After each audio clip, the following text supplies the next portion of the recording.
Så för över att Lars att börja för halvfinalen och i mitten har H71 och Kyndil. Och Kyndil som Åtalli måste gästa vara favoriter till att vinna hela på halvfinalen så har vi här unga H71 lige arka näkra för och gör några att man mer etablera men att ju det är ett H71 lige och är av fram näkra unga spelare. Det så Kyndil runt att komma chatten så han bara nej där får Fatrinon och så över till Fatrinon. Ja, det tror jag till Kyndil.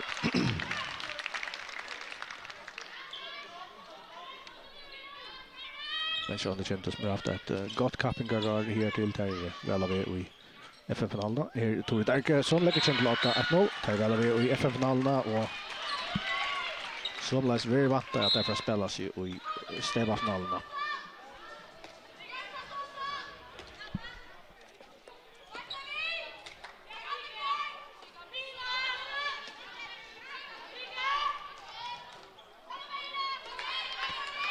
Så John H71 kan svara till säljer det Mia ner Maria Veje och kan köra den mål.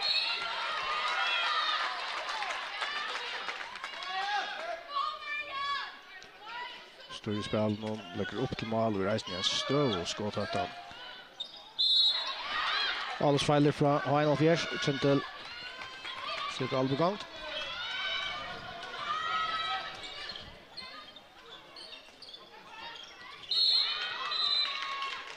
Kort till H71 och i halta var nummer 8 får jag höjt effekten. Det var den 6 där. Nej, nummer 1 var alltid där var utav Tofton.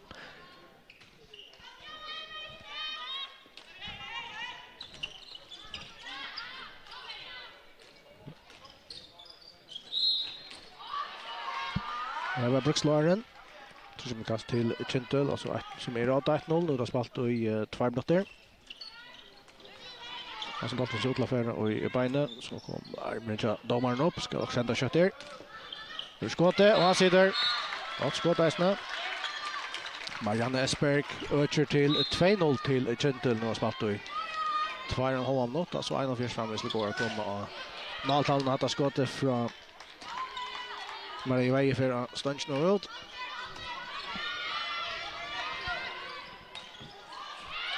När det Bjärstinja styrt ner och vinner sig till förrän. Nej. Det är H71 i bollen.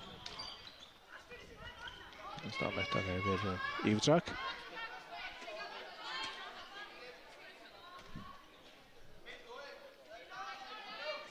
Så H71 vi ska sätta igång då sina matchholding. Anna Staj för bollen ner att till Maria Veje är där fri höjda till Maria. Brottjatten själv.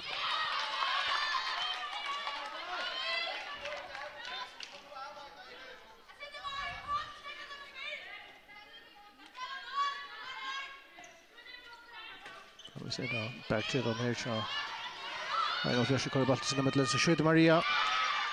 Och Maja Draglibovic Bjärgar Kyndil förra steg vi fotlar för nu. Man ser inte ordentligt ofta snär bollen men så det han ser men där var vet han. Bjärstad. Det styrs i chatten. Det stäcker här. 4-0 farner 2-0 till Kyndil. Målskyttar Torit Arke och Marianne Esberg.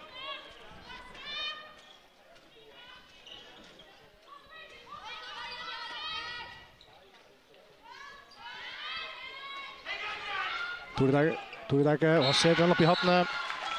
Med Anna Maljes nedersten. Väl spalt. Kyndil så all upp här.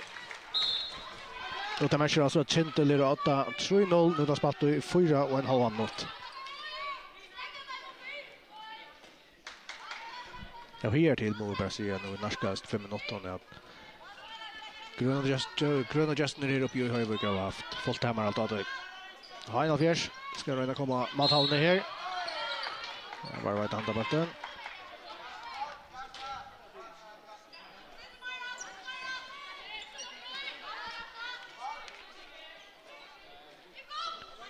Fyra höjdaler, det till varje väg. Rönner att finta sig jätten och en så får bollen in och stryker nästan och läka harst varje spel här från Björn Johansen kostar henne ett guldkort.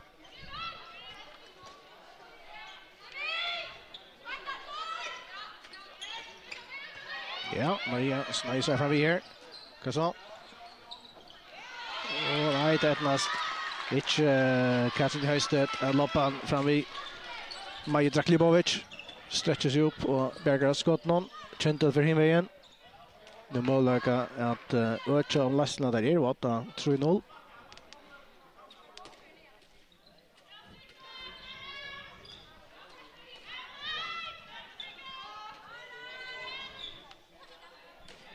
Bara Hansen skiva spel av Millionaire till Marianne Esberg. Här efter här bara.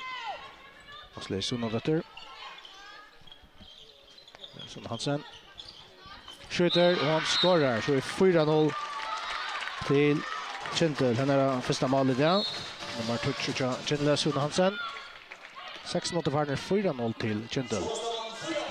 Bara säga som lever upp till favorit Likelåden. Stora favoriter undan Hesen Dysnon.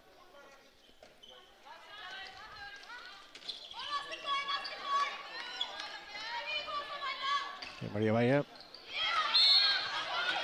Det är att finna stryken där inne. Tord Tafton. Så här snett till kast.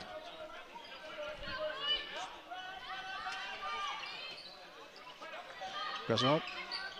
Helt inte sig för att nästa här var det. Lägga för den varianten att få bollen och stryken ta åt han att till Hvonn. 7 minuter farner 4-0 till Kyndil. Här så bollen för Omafylle. Skottet från Marianne Esberg. Friadal skjuter och Sanchna och ut. Och det vinner resten till kast där. Annars kanske det är rättligen kvar avskårar till en andra stund. Nu höjra stärstna Hoyvíkshøllini och stola H71. Maria renser fast det här.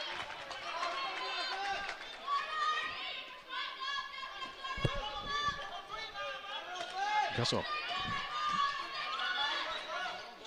Att ha skott för försvinna. Det känns spalt i 8 minuter. Framväges inte mål till H71. 4 till Kyndil.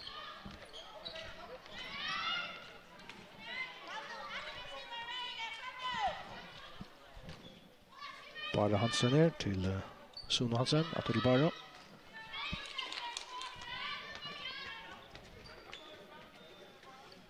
Vinstra back är Marianne Esberg. Bjärsta Jansen på spelet. Gasson. Asley så det är för att plats i dimensionen. Spelar runt där. Innan styckna till Bjärsta Johansen som skorar till 5-0 nu har spelat det går 8 minuter.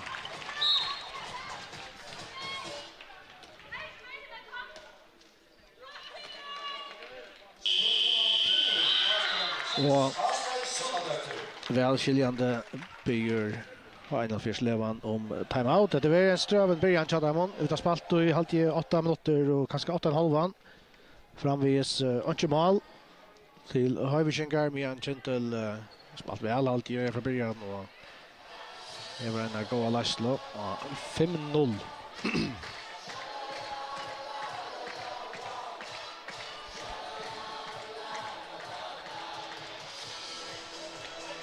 Målskyttar Kyndil Torit Arke 2. Sunna Hansen 1. Bjärsta Johansen 1 och Marianne Esberg 1 mål.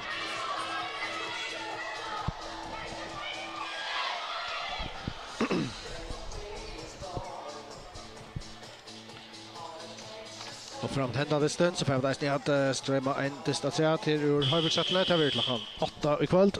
Då är det män i spelar H71 spelar mot nästan någon. Annars blir det en annan röster i Kvinnuhondbóltsdystur i Kvinnuhondbóltsdystur. Och vi spalt i varje kväll klockan 8 mellan VP och VUF. Kvinnuhondbóltsdystur till måndag och vi i andra kväll till Kyndil spelar mot VUF. Då H71 ska röna för mål. Allos Feiler.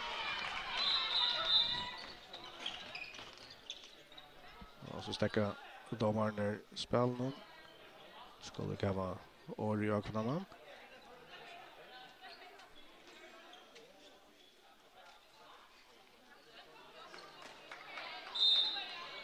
Ja, det var det. 20 minutter farner, 5-0 til Kyndil.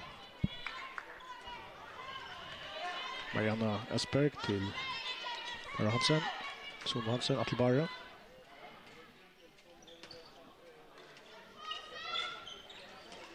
Marianna skjuter, Velbjerg her. Anniko Pedersen.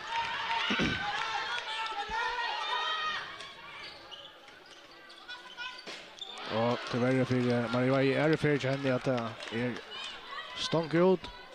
Konkur stilte tja en fjärsa få hålla. Så spalt det 20 minuter till att han för 0-5.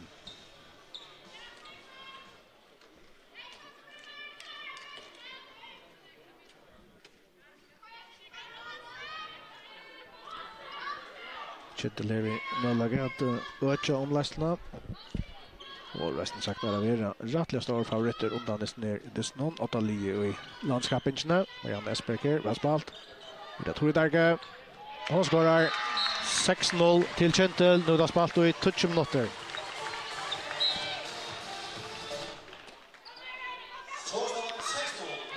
Och för en av flera inte kött bättre sväng och så ett allspel så kan det bli ett öljligt kväll för det här.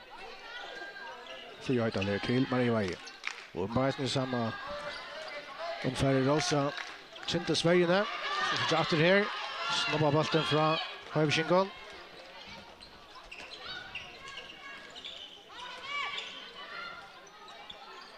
Och så 6-0 till Kyndil. Esa för Bara Hansen.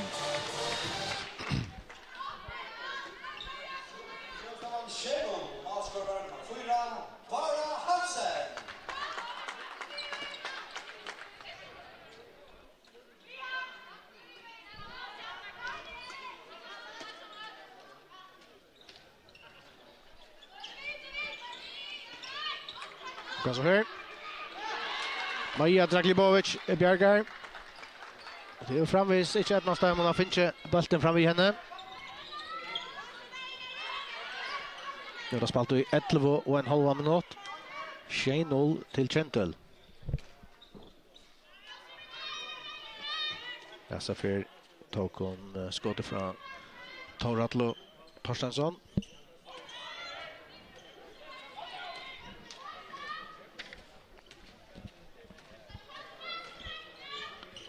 Så här, Kyndil. Men det kommer ju att nu sätta jag tror det är fyra.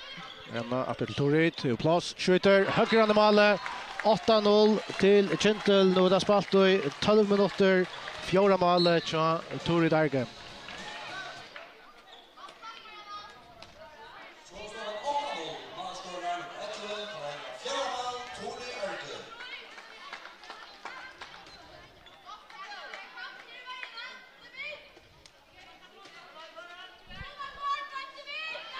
Så ska det vara nu att H71 sätter hålla matchavdingsna. Tar ett lag. Så en korrent där, brodjött nu. Man bara se att Kyndil Sverige hon är väl sträv väl. Så först och 13 minuter Maria Veje. Och Tishna Bjärste Johansen. Spär inte på krut, det var stående över 8 målen. 8-0 till Kyndil. Vad så här? Maria Veje skjuter och Maja Draglibovic Bjergar. Angen är klar att finna bollen fram i henne här till. Nu har spalt i 13 minuter och här kommer Kyndil vi fotlar för. Go Bjerging här från H71. Målvärden var Høygaard Thomsen. Allt är Kyndil 80 också här blev. Halla näka i trenchna. Helt i kärsa för. Ända stammen det blir broadcast till H71 som att Fervera, eller Sutja. Maria Veje ska vända sig mot Maja Draglibovic. Skorar! Så kom H71 och Maltalland och spalt ut 13,5 minut. Støvan 1-8.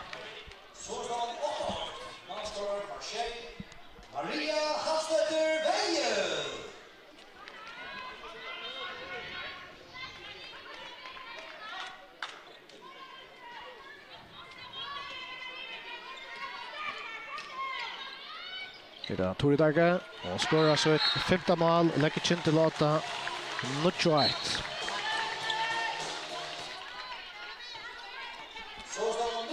Maria Weijer.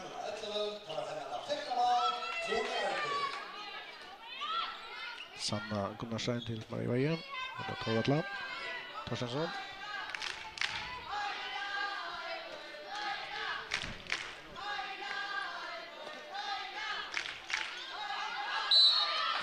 Weijer spelar för Sundby Hansen.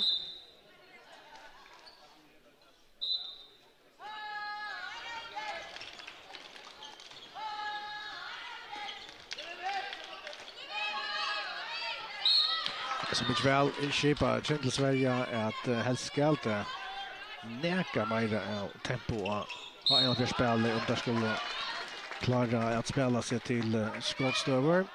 Bättre skottstöver så att säga. Men nästa finns det vid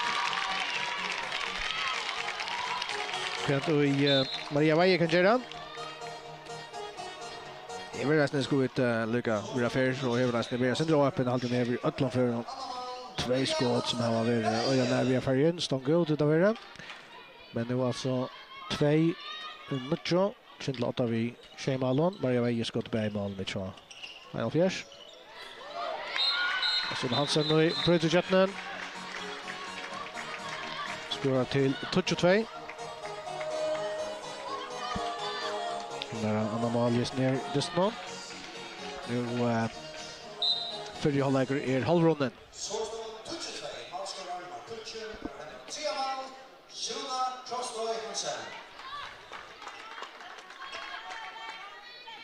Maria Weijer till Sanna Gunnarsson till Toratla Torstensson. Så Maria Atter skjuter. Det är teachen vi kör skottröntgen annars. Stämmer resten Maja Draglibovic här. Stämmer. Gående steg till. Nu har spalt i 16 minuter. Malver Kyndil.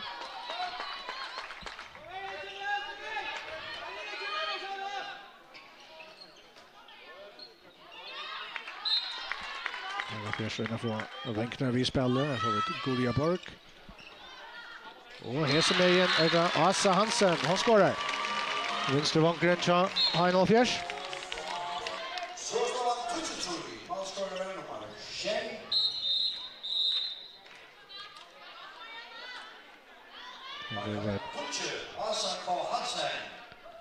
Kors där till Toratla Torstensson.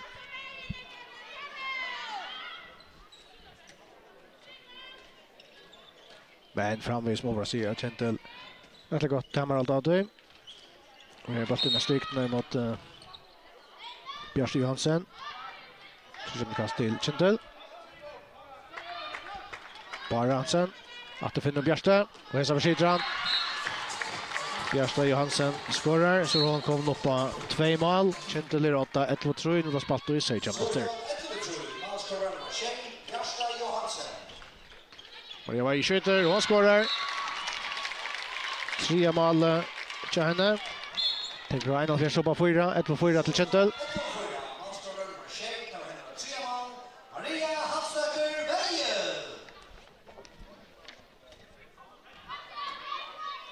Det får vara 12,5 minuter efter av förra halvleken. Alltså Kyndil 8-1-4. Här Tore Darge till Jan Esberg. Och en av de bjärstunliga striktene, men välkommen ju i ytterligare dåre till Tafton. Det var det så ikke alle alt Sanna Gunnarsson står her.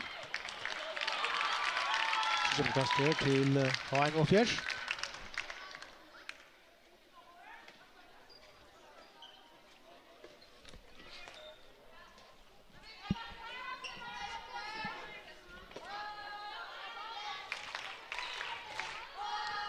Anna Astai kommer in för vänstra back till Heinol Fjärs och öppen här med bollen.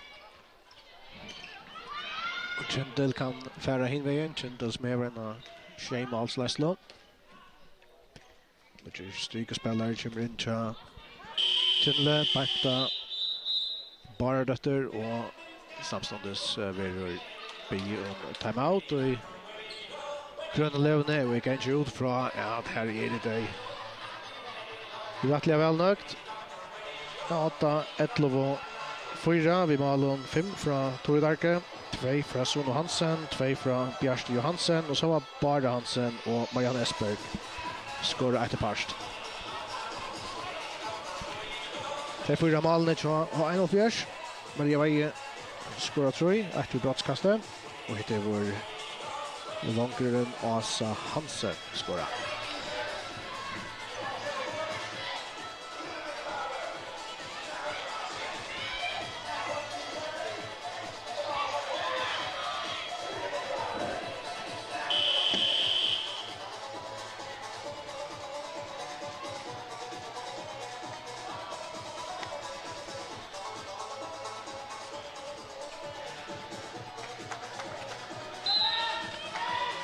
Spelare sätter igång dator.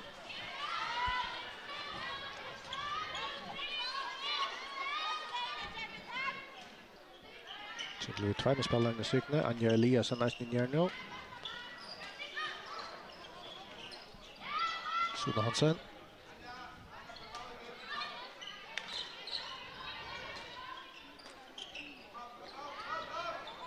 Det är skottet, och det är gott skott. Det är Marianne Esberg. Så hon kommer på 2 mål. Lägger Kyndil. Utrun Vassland och Kyndil till 12-4. Och en första skott av. Och gott mål från Maria Veje. Minkar till 5-12. Kyndil sitter fyra på ena vägen. Det var skottet och det var skåra. Och till ratter Marianne Esberg. 13-5 till Kyndil.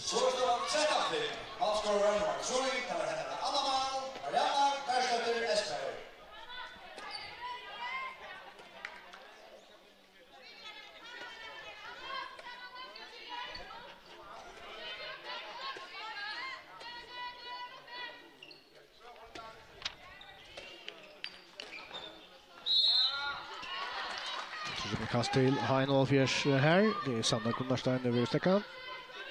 För bollen här. Anna Stay. Maria.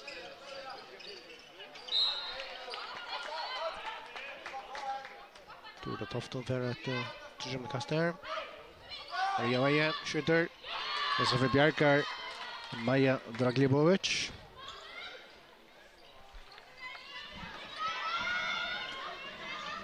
Sona Hansen. Så fasta här. 13-5 till Kyndil. Nu har spalt i 20 och en halva minut.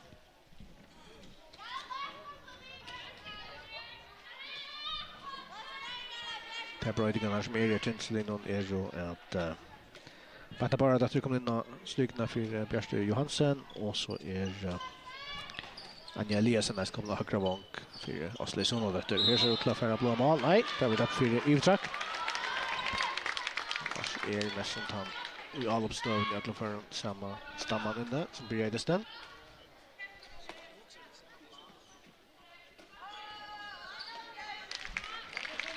Tretton Kyndil, en som mot Werner.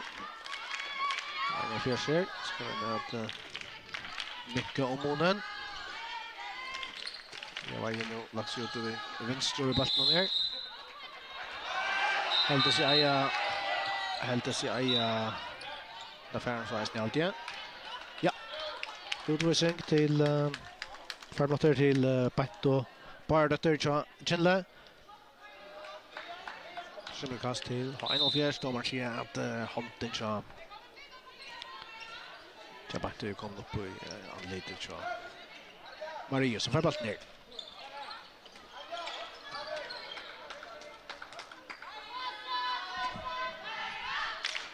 Så har en första spelar flagga vatten lötna. Vi var här, skjuter, skorar. Så hon skorar 5 mål. Ja, time on 6 som har en första finche 6-13 står.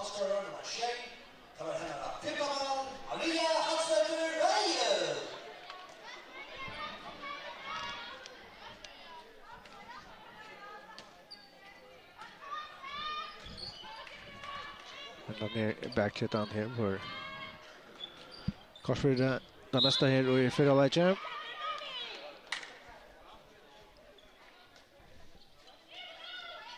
Kyndil som det bara Hansen sitter utanför nu där han utvisning. Ser av spalt här till Tore Darke. Som skorar till 14-6 och hon häver Berg så vid flickvande. Det är det förra halvleken. 6 mål har hon skorat. Att han första Kyndil. Kyndil 14-6. Lika vi att Anna Steg kommer en fria stöv här inne ja stickna men att det där skjuter det varje fyra där gröna. Som är en lägare färg av att någon igen 25 sekunder så att. Och så förfänger det resten bollen. Kunde pitcha ett all på sätt. 15 sekunder efter utvisningen till Kyndil. Så att bara Hansen ständer klara kom in. Spelskiparen shotade honom.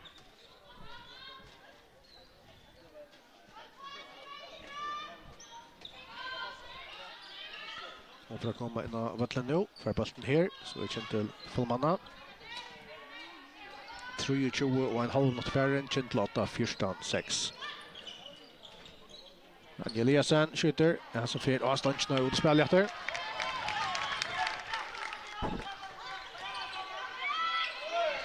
Vi har spalt.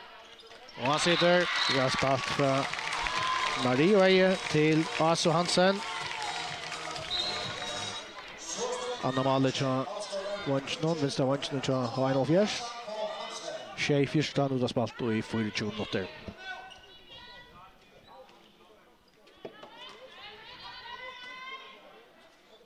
Kyndil som ju får drönande steg från början till vår 8-0 ungefär. Och här kicksar det och avspelet där med bollen för ett linkast. Har en fjärska för hemvägen.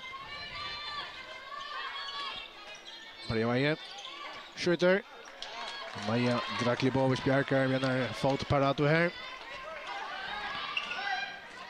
Just nu får vi fer hinvägen Sunhansen ut till Anjo Eliasen och hessa för han oöppen första avståndsna och hessa för sammankomsterna. Stång ut tvärfärger till Anjo Eliasen.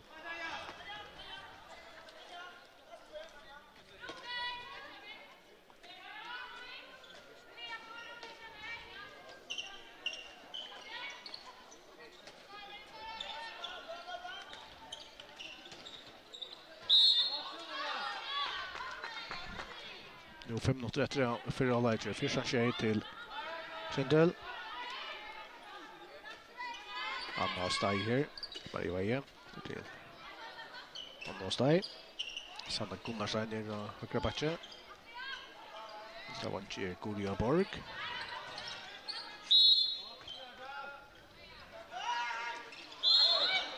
Och med Sebastian ner av fötterna, Marie Veje ska Kyndil färra in vägen och Tore Darke längst fram för nästa och skorar till 15-16. Ett typiskt Tore Darke mål här Jon. Söker det är motståndare har skorat och bränna där så är det som oftast. Där vet vi lägger ner pura fria spela. Och så är det kom upp på tjejmål. Kyndil är 8-15 tjej och det är 4 minuter efter för halvlek.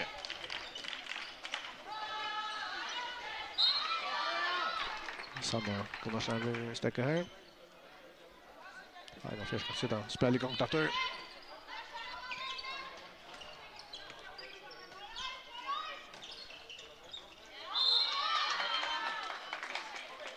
Att resa för gröna vägen 4. Och den för här.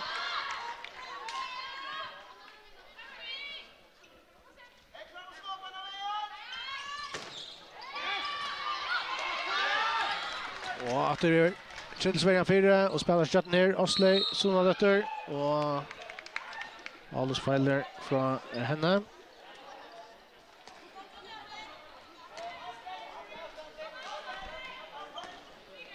Så stövan Heltser, alltså 15 tjej till Kyndil 30 minuter efter.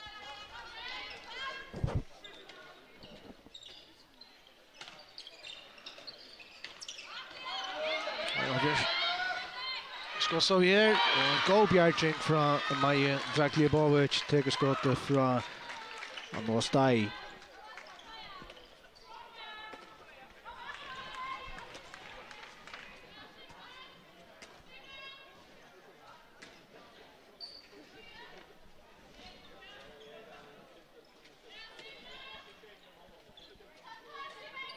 Bara Hansen till Sund Hansen. Bjärsta Jansen kommer ut och Ludvig spelar någon. Trycker kast Kyndil. För att bara vara 2 minuter efter för halvlek. Kyndil 8 vid 8 mål. Det blir ett trycker kast. Till bara Hansen och Lifelandar.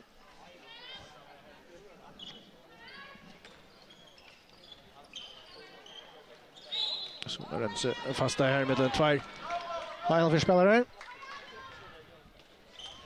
Armage domaren kommer upp. Bjärsta skräs läsa skjuter sig nu men Reger Esne fält av en broadcast till Kyndil. Det blir Sund Hansen och vi ska ta det. Hon har långt skåra 2 mål här till i förhållande.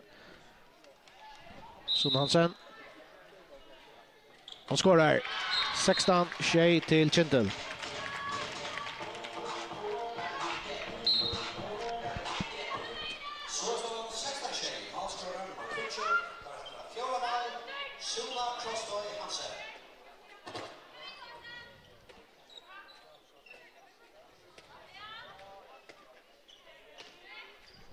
Einmal setter. Ska ha 41 för att Minko Bonder, Anna Stein, fortsätter skjuter. Och där blir det broadcast till H71. Maria Vejes med vår skåra 5 mål här till. Ska vinna sig.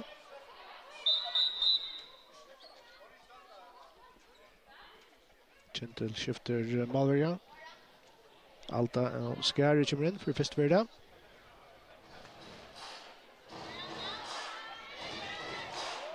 Maria Veje. Lägger brottskasten nu. Han skårar 8-16.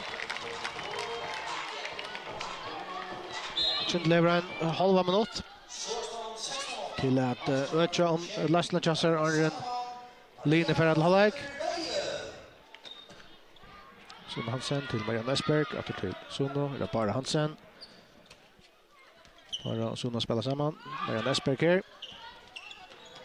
Och får det färdas bollen. Ja, Tord Arkefär. Akkurat färdas honom till 20 sekunder efter.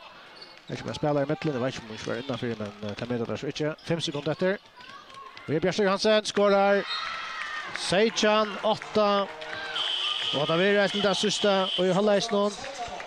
Och i fjärde halvlek Kyndil alltså 8 vid 9 målen. Nu lidande färra till halvlek.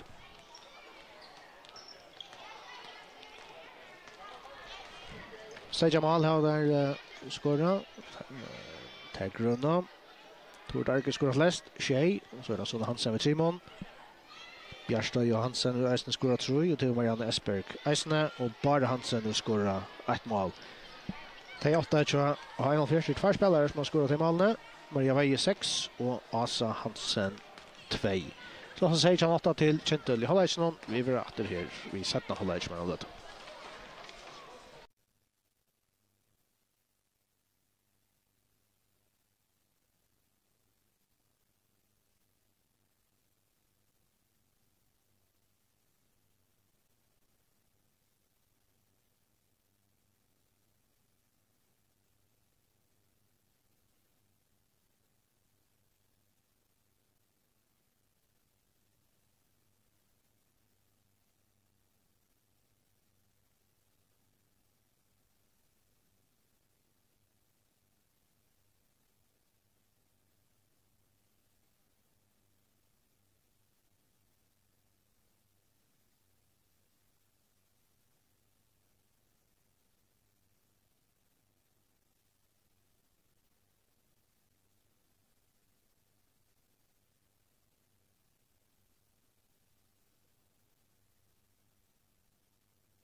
Så för satt ni halvlägger att börja kvar låta spelar det länge sedan kommer in vita och bara på ett domaren men det är så gräsligt läge så kan jag vara bildet hans touch nu ska det spelar nu det gärna efter sen förra spela det släpper där nu vi har lärt sån där så säger 8 till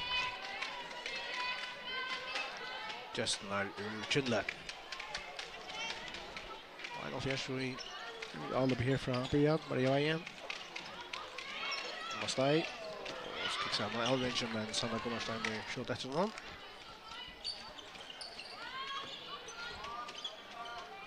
Jag finner plats till att skott där. Så ett kast.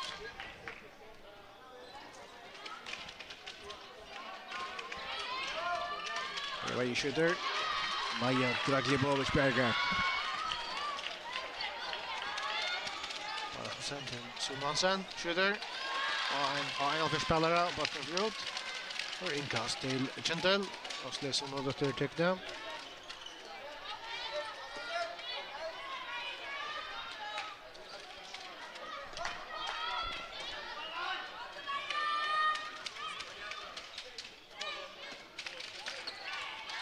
Välbrott till Jötten där, ja. Mariano Esberg och skorar 4 mål i snurrdistan. Och ökar Larsson Kyndil till touchmål. Arjan 8 nu.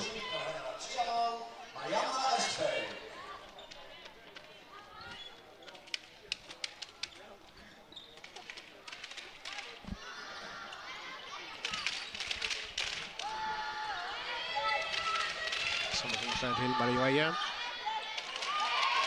Och Hvonn snöjker sig någon bastegna. Första målet så strykespelaren fra H71, Dorita Tofton, vinkar til Nutsjvajan.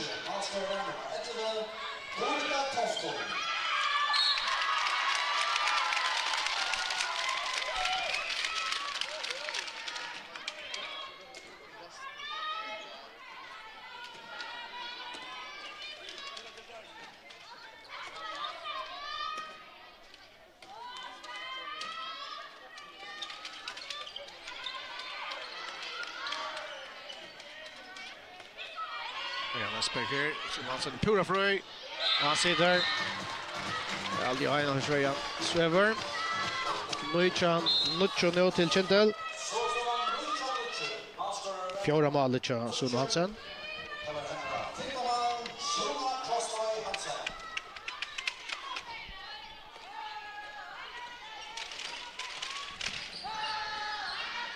Det är mållägge. Han vi så nu.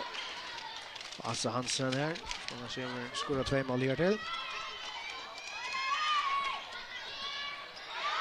Här, till Mittland.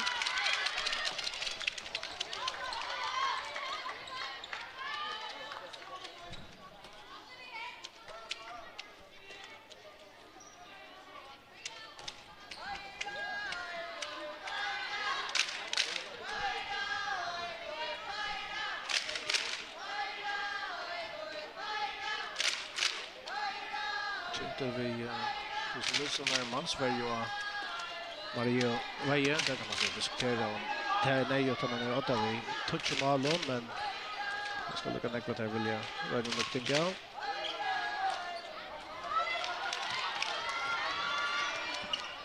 Jag gick så där till en av fjärde Kyndil kan färra in vid fotlar fjärde Bjärsta Johansen skorar till 20 Nutsjo och helt rätt fram så kan det bli öjligt stor månader här ikväll. Det är bra.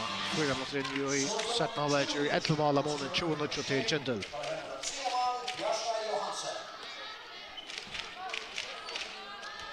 Jag ser att den är 3 mål. Hattlar spikar ner men det är inte att det är 4 mål. Bjärsta Johansen, strykspelaren från Kyndil. Shaitan och Richland. Vart ner. Jag var igen. Men Scholl. Jag plötsligt där ganska hållt sig kom tulja.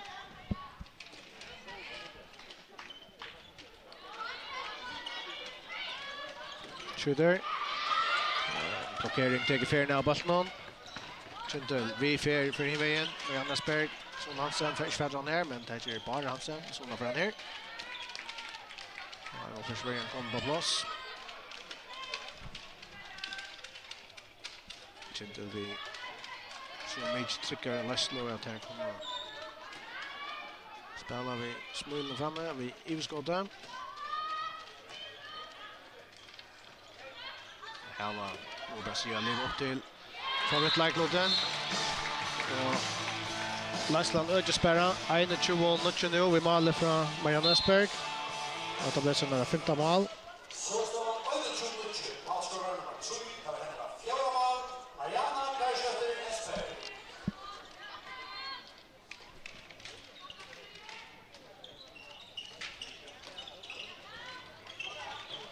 Ja, så sitter välfärre.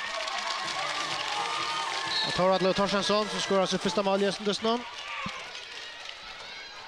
Tore Darge. Kyndil luggar vi att det svära över 28 här. 6 mot Farner, 21 touch till Kyndil.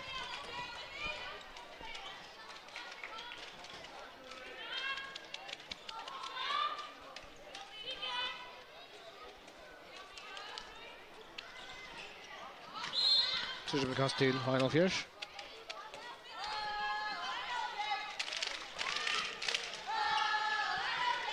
Jag var i skydder, Maja. Maja skift målvärden som kommer till.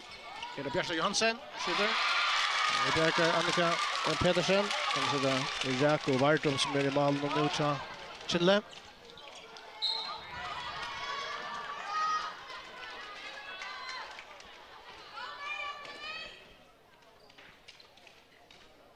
Annars är det några störvis bröjtingar och Kyndilslinnan. Bättre bara då det kom in att där. Så vi henne i när tackling här. Shame mot Farner 1-2 till Kyndil.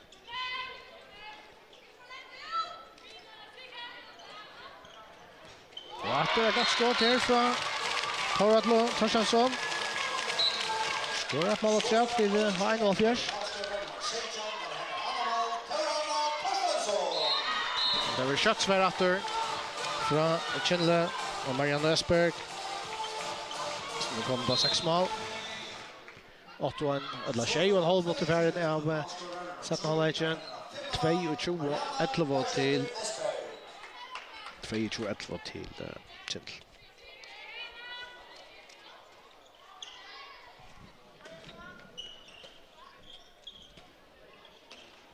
Det är så att tvärdyster är då efter kväll. Einver här klockan 8. Då spelar Männer. Så har 1-4 mot nästa någon. Alltså förra halvfinalen här. Och så är det i Tandeston visar vi dejsna.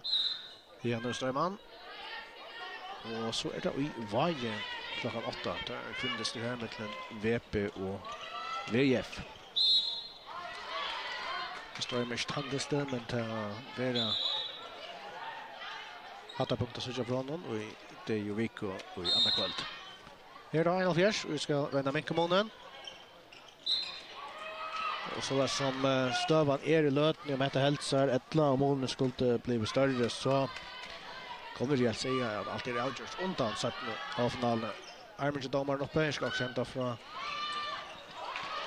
1-4. Maja i från Katsen. Nej, jag går vart om för akkurat nu. Så Kyndil för färdig bäst nu. Ja, slay så något efter. Klara kör. Annika Pedersen ställer 4. Maria Veje. Spelar skåra 6 mål i det. Pass ner.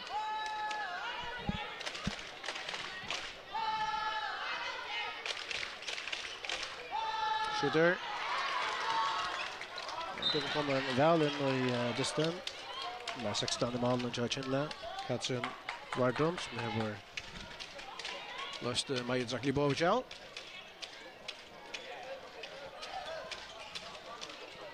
De så stora lastliga fint har vi att låta unga målvägarna ränna sig.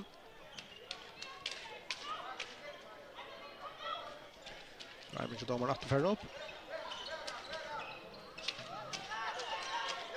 Ja, först tror jag får skott här och där blir ett brottskast. Det är Karin Dam som stryker sig fram till det. Maria Veje för skjuta. Och han sitter 12-22 kända målet till Maria Veje. Så är hon. Och Kyndil lever 22 mål och har en av fjärspärra 12 så tangerar hon nu som toppskytt i snurresten. Det är Torit Arke som mest ni över 20 mål för Kyndil.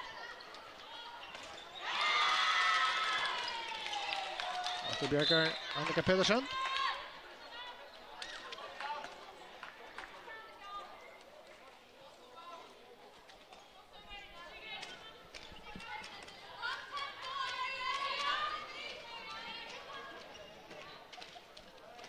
Ettlund måste fara 12-22. En av fjärsmi. Ett snål upp här.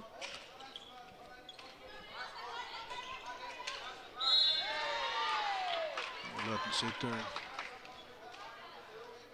Mest vanda mycket spelare till den i alla uppstöden. Maria var utanför. Det var gava en steg. Alles feiler här från en av fjärs. Kyndil kan föra stäm. Marianna. Och för plats och skjuter med Go Bjärchinger från Annika Pedersen som har haft nu några Bjärchinger ja.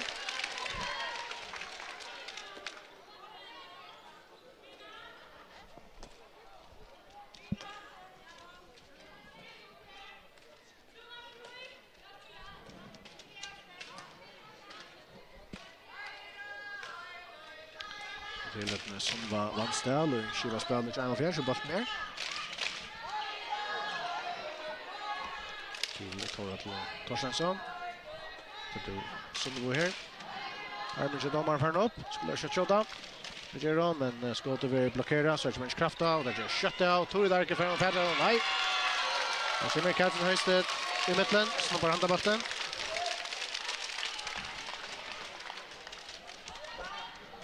Bongrun har en av fjärde shot efter det här.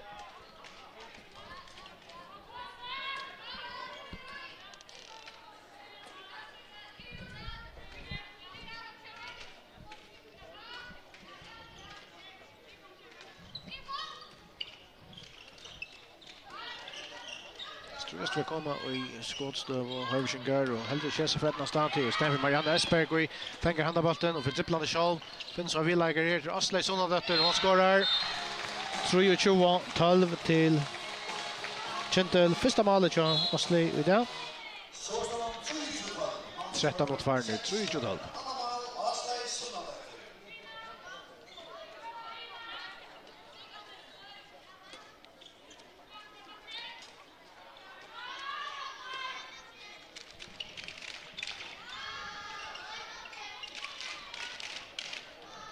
Och efter en god bjärging från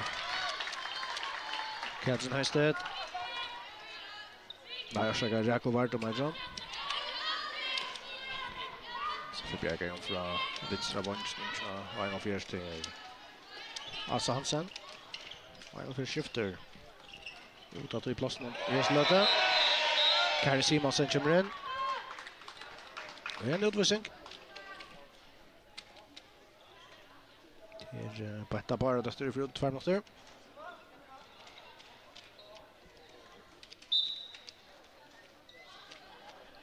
Och så skiftar en av fjärsatter. Maria Veje 20 minuter.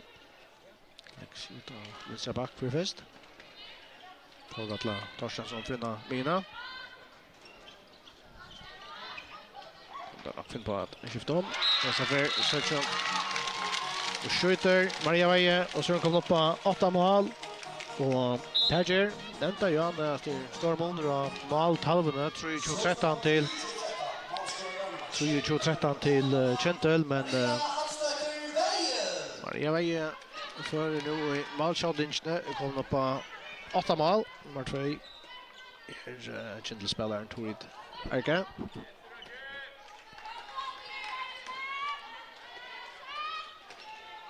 Kjærsteg Hansen her.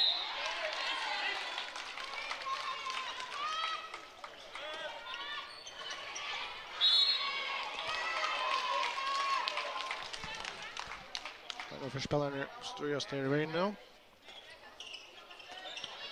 Klara. Första färgen. Flyger för här att stäcka Kyndils all upp någon. Så mycket snack för att nu är armeren så på domaren kom upp. Så. Det blir alldeles väl här.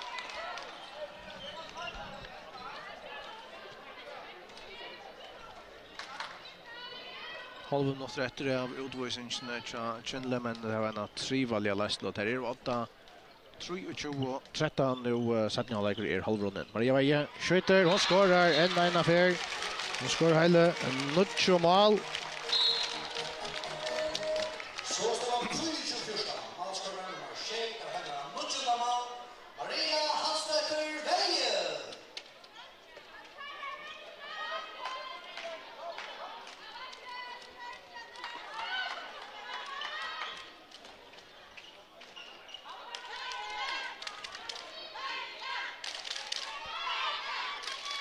Lea Dorus kommer in här till Kyndil.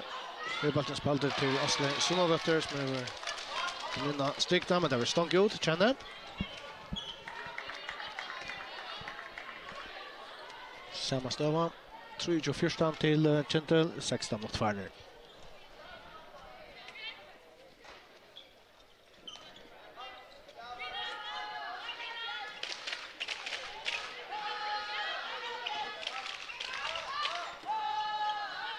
Och Assenbotten snöjde sig igenom. Halta värd som var anställd ska det.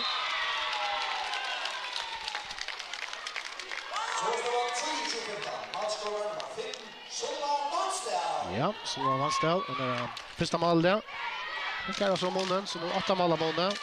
15-23. Det blir en rullig god löta så H71. Det är snäll. Askåren i Høllini Hoyvík vakna. För det Asna spelare nu. Och det är mer kompaktar och i vägen alltid är så här första minuterna. Armin domaren är kommer upp i Tori där högge till och skorar. Gott mål till henne och till den där 8:e här till.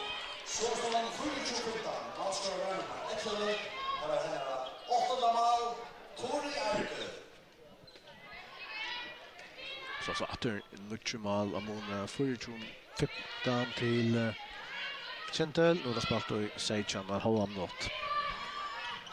Så nu har han ställ, fintar sig Kyndil, skårar ett mål så. Och action ner för henne. Så hon skårar 2 mål.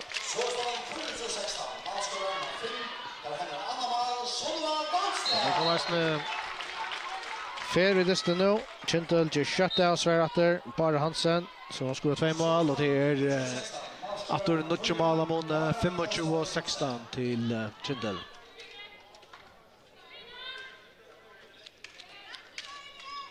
Så 28 för myntorna är att en av fjärs skifter målvägen. Var Høygård kommer in. Nu så gör vi så. Tori Darke, fiskarna ner bollen från en av fjärs. Finner att det är Sunni Hansen. Bara Hansen. Och kast till Kyndil. Det är Kyndil som ber om timeout.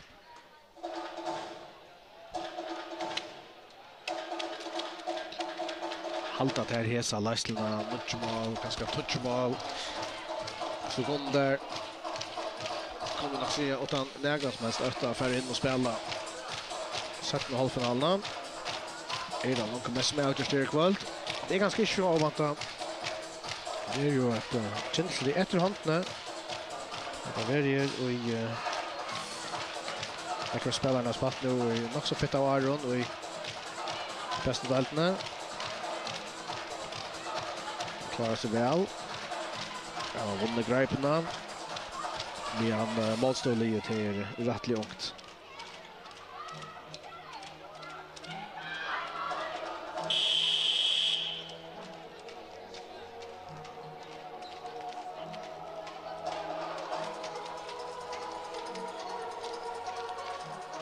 Det är Kyndil vi ska se dock en gång där.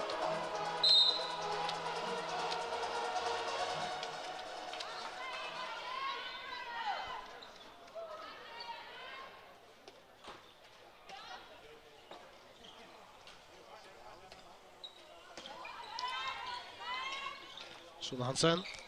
Innan stigna till Bjärste Johansen skorar. 26-16.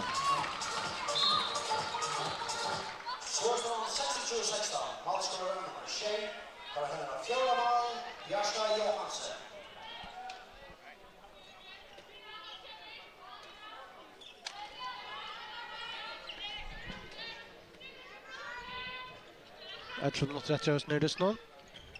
Och som minna är att Hoyvíkshøllini Lever som kommer männer så har en av fjärs och nästan att hit upp för halvfinalen så time over spalt här ikväll börjar klockan 8 och tar distans ström av isen by nice.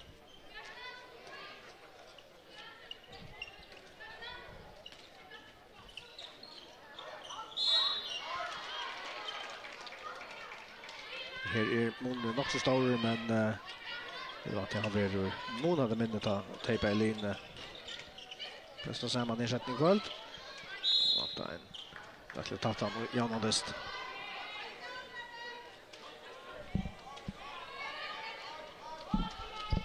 Vatla Tarsson skott över blockera henne. Kyndil till shutdown.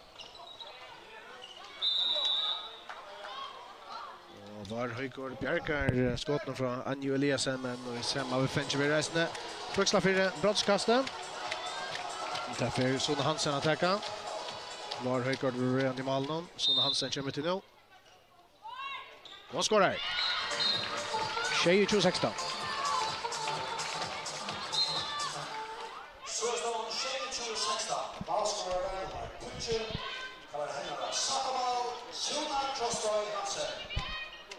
Så tog vi Arke vid 8 mål om 4 Kyndil och Sune Hansen över skåra 6. Final fjärs över framvis toppskyttan här till för Maria Veje vi skjuter honom för bollen här hon spelar.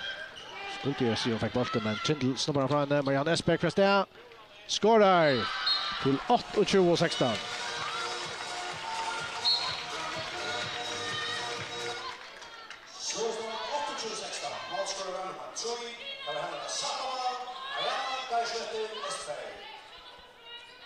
Ja, Marianne Esberg kom på 6 mål. Så skulle se att det var att ända ner där man här. Maria Veje hon har alltså skorat mycket mål för H71, mycket mål av 16 där måste jag till Kyndil. Och det är så här la framvis toppskytt i distnon jobbat ner. Ja, som för framvis skottet från Karin Höjstad förut. Kyndil Astia vi fer. Tordarge skorar centran upp i hotne och så är hon där som kommer upp på mycket mål.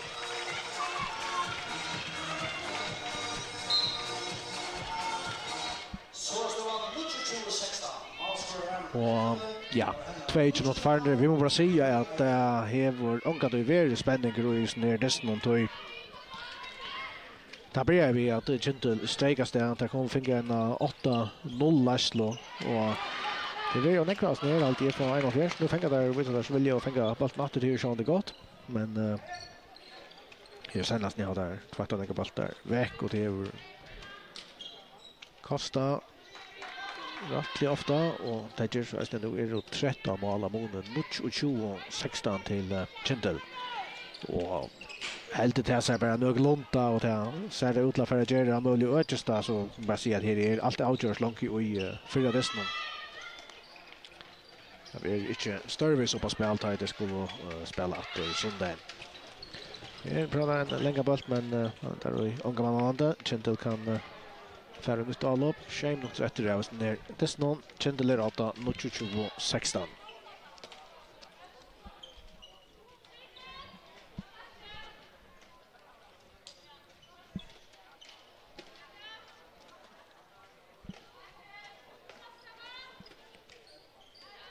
Där går så Hansen Marianne Asberg, Rastanch Norrut. Han ser målskytten ner till Kyndil Tori Darke, nu mål. Och så när Hansen tar det som skott flest, hon skorar 6. Marianne Esberg är 6 och Björsa Johansen 5 har vi noterat henne för det. Ja, stärkt på skottet. Det flesta mål. Ja, Maria Veje och han skjuter så ett touchande mål just nu just nu vi sitter och täljer mål. Och minkar till Seichan Nuchichu.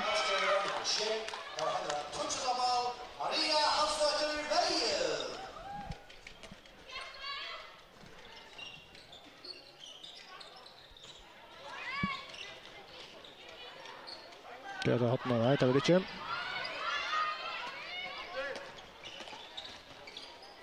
Vi pura opp Bjørstad Johansen, Sødran Male til 30 og Seichan.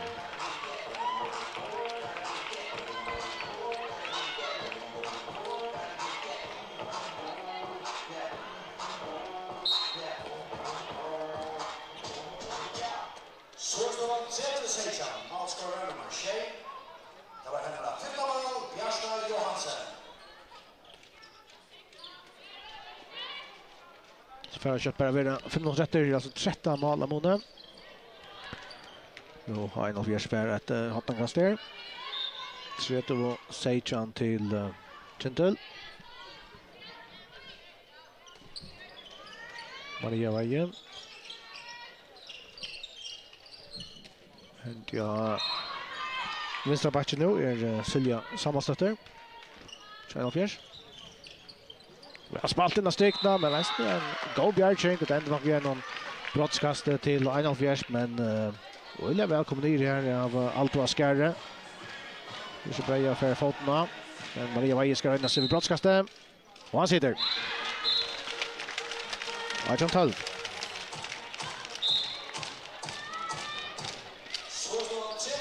Och 18-30 skulle det säga.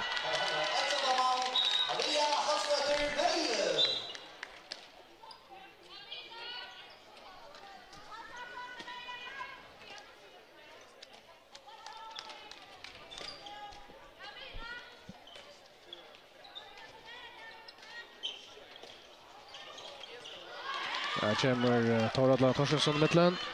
Einolfjärs kan föra fotla för invägen. Och Hasselbolten halt i fyr. Och beinet känner till han Gera nästan. Där skulle det finnas mer på sjur. Ständer där att i varje stöva men Kyndil kan öka om sina lastningsmöjligheter ner och 12 mål, men det bara för att vara 30 minuter och en 4 sekund efter oss nere snart. Bara ja, vi brukslar för avsfallen.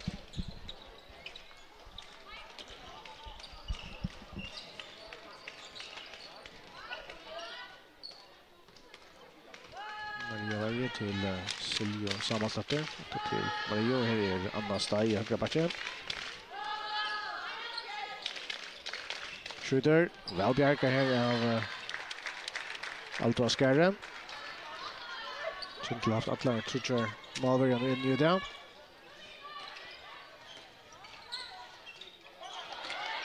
Brottskast till Kyndil. Alla målvärjan skulle säga vinna Maja Draglibovic och Alta Askerre och Eisne Rako Vardom. Det är brottskast till Kyndil. Sune Hansen för att täcka det. Målen 21-4. Ständer var Høygård. Skjuter Suna. Och nu är Lisa med. Det var Høygård. Alltid så att komma.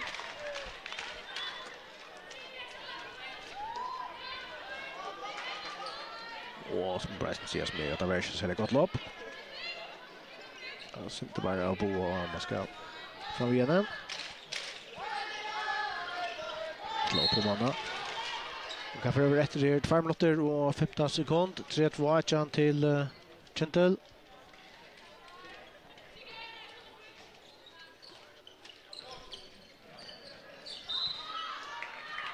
Kast till H71.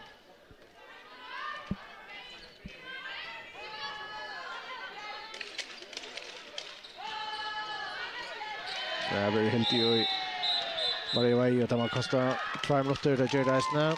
Där är Lea Duros i förut. Och brottskast till H71 och Maria hon kan komma på 12 mål om hon skorar nu. Alpen drar hon över toppskytt i snedistan. Maria väger för att skjuta. Skorar en 3 brottskast till. Ja, sen sidor Eisne. 12 mål till Maria väger. Nu kan 3-2 blir stående nu.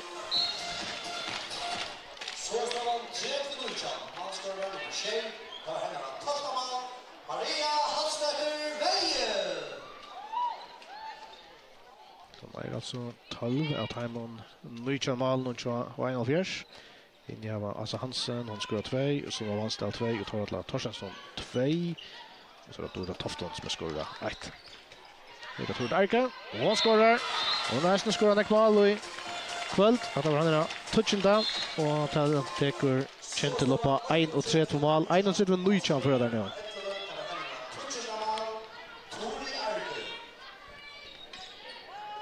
Ein minut 30 av dessutom. 31 Nujchan till Kyndil som hever en läkare färdig av Atlant här efter av dessutom.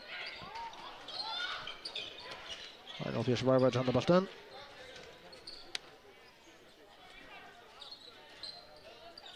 Silja sammanstötter till Marie Veje. Skjuter. Radbjerga. Av Alto Askare. Halva minuter efter. Ja, om Kyndil ska sätta punkt om vi är någon malen. Jag har haft fullt tamar halvdags nerdistan från början mot Brasilien. Jag får ha 12 mål och det är allt det bänder att här vill jag sucha och i varsin stäva finalen. 20 sekunder efter. Som Hansen skjuter. Stäcker av vännen. Vi har hästat utvisning av Eisne av Verdan till Torratla Torstensson. Där stäcker klockorna 8 sekunder efter. Asperg, Davanchen och Andra Albinchen kicksar. Att det är Kyndil vinner vid 12 mål 1 och 3 på Nujchan och vi kunde halvge långt och nu säga att Aurice och ikväll hever tredje diamond plus och i stäba finalen det är äckliga sannolikt att därför att jag missat det nu vi så trycker Laslo.